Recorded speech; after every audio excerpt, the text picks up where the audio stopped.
everyone, welcome to Niffer's Critters. I have my kitties here, and I have little Orion because he had his medicine and didn't want to go back into his enclosure, so I just posted a little update about him. And then I have a picture of my dog, Miss Daisy, and I wanted to tell the story of how she died because it kind of explains why I get so emotional when it comes to vet visits and animal sickness. The experience was extremely traumatic, so if you don't want to hear about traumatic pet death, maybe click away. But I'll just start with a little talking about her beginning. I got her in 2004. I had just moved in with my partner not long before, and my partner's dog died, and we decided each on our own, without talking to each other, that we were going to start looking at other dogs on Pet Finder.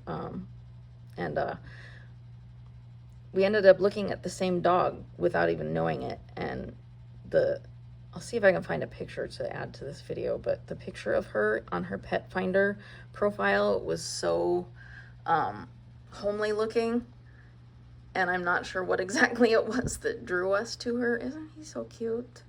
But we decided to go see her, and she was at a farm through the organization Last Hope. She was being fostered at a farm through one of their fosters, and we went there just to meet her. We weren't going to bring her home, but the lady opened the door, and she came dashing out of the house, super excited, and started running around the farm, and she was so tiny.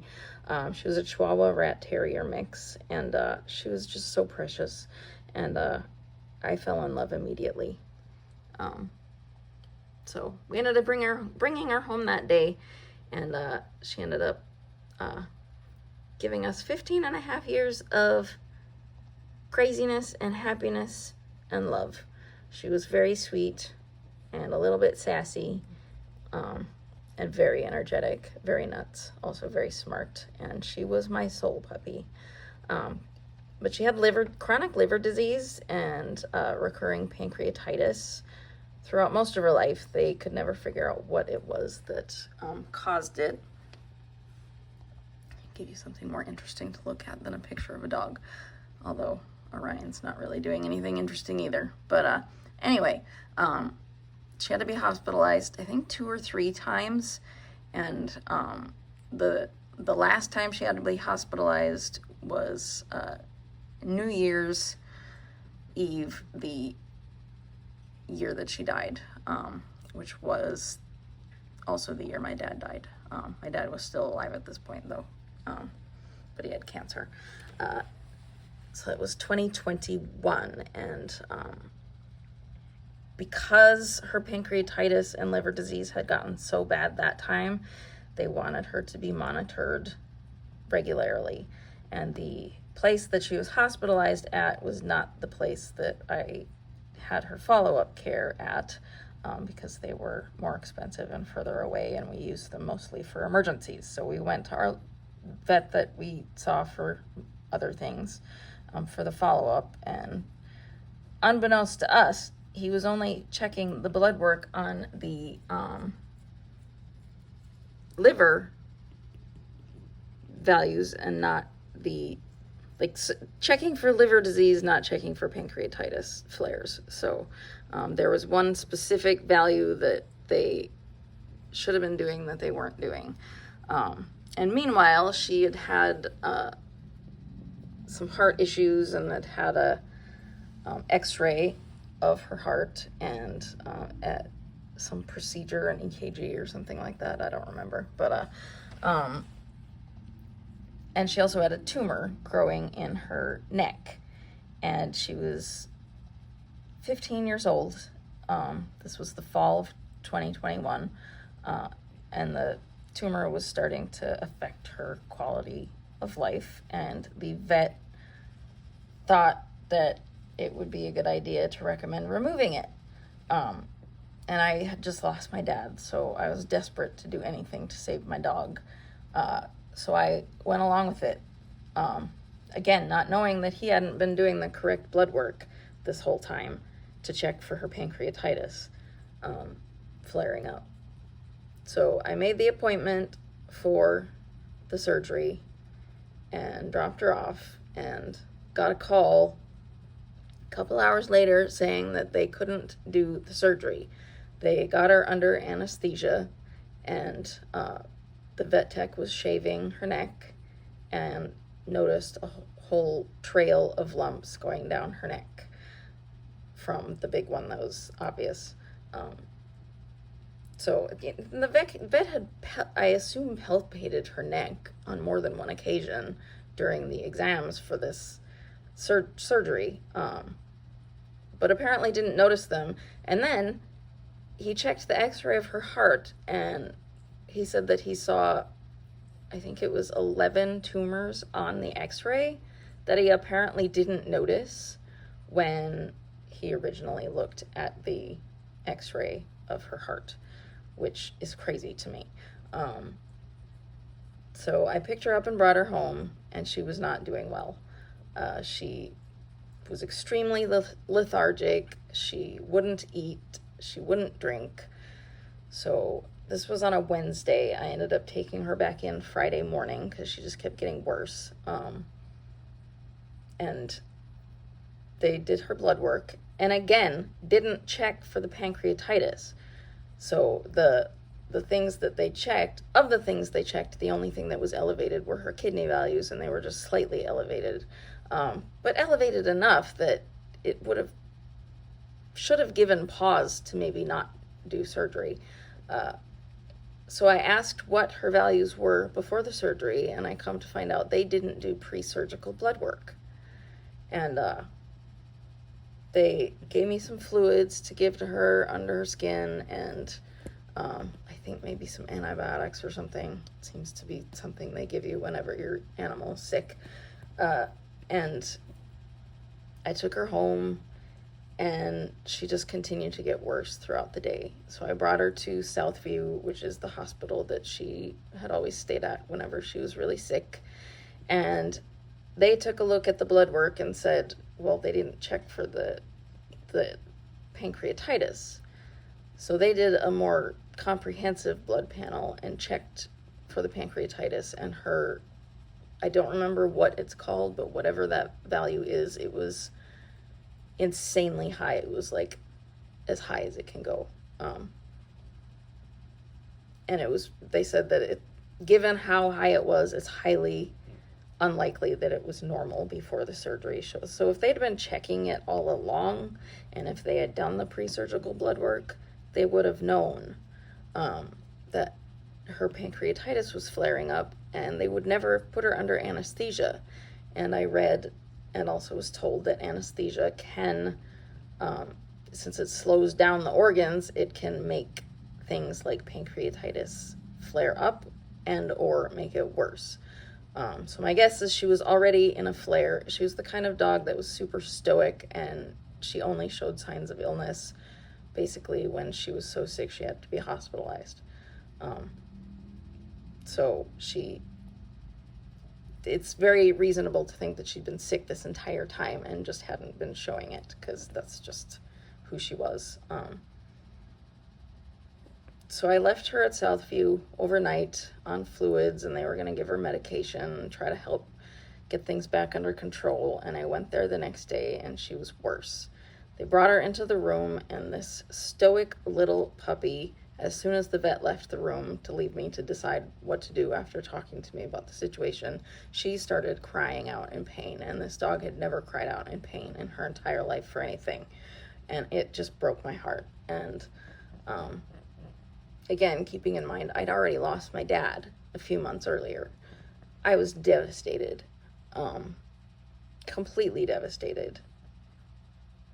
And it took me probably an hour and a half of being on the phone with my ex and talking to my mom and talking to the vet and talking to the technicians and just spending time alone with Daisy to decide that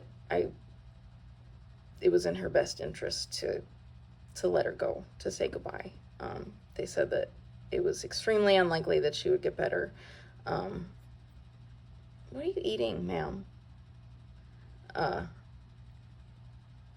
yeah, so they said she very likely wouldn't get better. Look how pretty you are in the sun. And that they, you know, because of how much pain she was in, they of course, they won't tell you what to do, but the vet said if it were her dog that she would have made that decision. So my mom came there to be with me during the euthanasia, and it was one of the most traumatic experiences of my entire life. Going from Wednesday thinking that I'm doing something that's going to prolong my dog's life to Saturday, my dog being euthanized because of a veterinarian's mistake, or several mistakes. So yeah, I cried for, I think, 3 days straight, almost nonstop. Like, I've never cried that hard in my life, not even when my dad died. And it took me a really long time to start feeling okay again after that, especially with the, you know, compounded grief of losing my dad. And I'd had a friend die the year before, and the divorce, and, you know, losing my grandma and my 2 cats that I had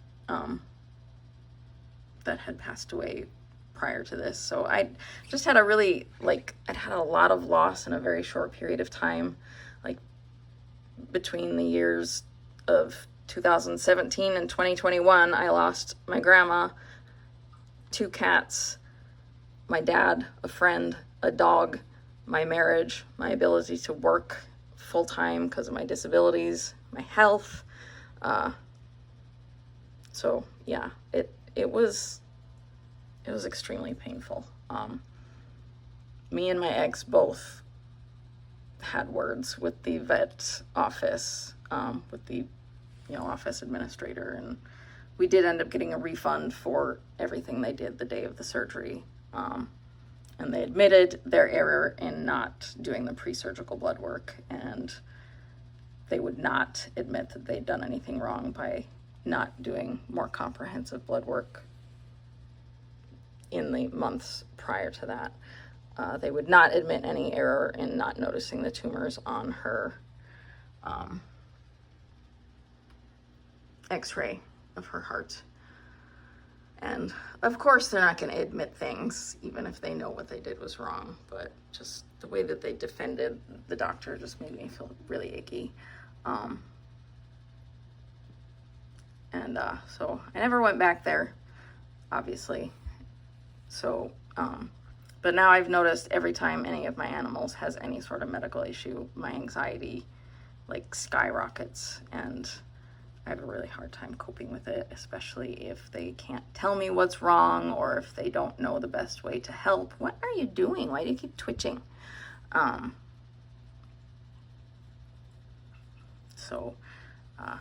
it's probably like a PTSD thing, I guess.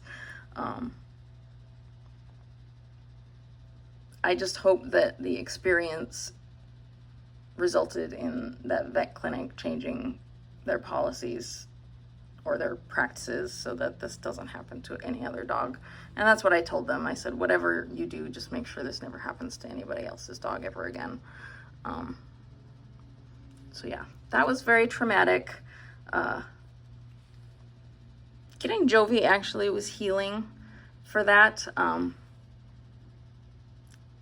You know, adopting a new animal and helping Jovi feel comfortable being a house cat and getting used to living with people, because she lived in the shelter for 1.5 years and she was a feral kitty before that. So I helped heal her and she helped heal me, but I do still have that anxiety when it comes to animal illness and trusting veterinarians and whatnot.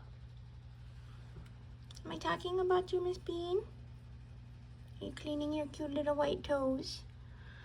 So anyway, I just wanted to share that. Sorry, my phone cut off the end of my video for some reason, but I I just wanted to share some pictures at the end of the video, some of my favorite pictures of Daisy and of her with Watson and Dylan. If you want to see more pictures of her and of the other animals, you can go to the Firskiteers on Instagram. I didn't really continue posting there as much after Daisy died and haven't posted in a long time, but there's lots of older pictures and a few videos that you can go look at if you want to. Thanks for listening to my story. I just wanted to share that since my feelings about all of that had sort of come up with having to take Orion to the vet and being upset after that visit. So I just wanted to share my story with y'all. Thanks for listening. I hope y'all have a great week, and we will talk to you later. Bye.